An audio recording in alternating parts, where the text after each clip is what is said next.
ها، عجبتكوا الشقه بهوات؟ واخده نص على شارع الليبيني الرئيسي، يعني خطوه واحده وتلاقي نفسك في فيصل. بصوا الشقه عامله ازاي، شرحه وبرحه يجري فيها الخيل ينهج. هو الخيل هينهج وهو طالع السلم ده اكيد، عشان ده مش سلم طبيعي. وبعدين فين شرحه وبرحه يا ريس؟ انا لو مديت ايدي هجيب حاجه من شارع اللبيني. مش المهم تعجبنا احنا، المهم تعجبه هو. هو مين؟ هو مين ايه؟ هو ما تاخدش على كلامه، هو بيحب ياخد ويدي مع نفسه كده. بص بيعمل ازاي. خدي هاتي هاتي. تديله بقى، ما هو لسه مديكي. وانت كمان؟ هو بس استاذ خد ودي مع نفسك عادي، اتفضل اتفضل. ها ايه رأيك؟ والله مش بطالة، بس لون الستاير مش عاجبني، عايز ابقى اغير الستاير. يعني انت مشكلتك في الستاير؟ تمام هنجيب لك طقم ستاير من سيدار ماركو بولو يا عم. ماشي، بس من صدار، اوعى تجيبها من الوكالة. سلام على تناكة اهلك دي. بقول لك ايه، في السيدار روح الوكالة. 30 جنيه احلى ستاير من الوكاله. بالظبط، وبقى هات لك جاكيت. هم 30 جنيه الستاير والجاكيت. ايوه ماشي يا ريس، تمام اتفقنا. حلو الكلام، بس الشقه سعرها هيزيد، ها؟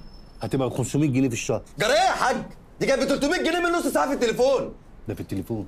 تمام يلا هتعمل ايه؟ هنأجرها من التليفون، يلا. روح اجرها من التليفون، يلا. انتوا مش داريين بالدنيا ولا ايه؟ الدنيا بتغلى يا استاذ، بتغلى. وبعدين ما تنسوش انا ليا شهرين عموله.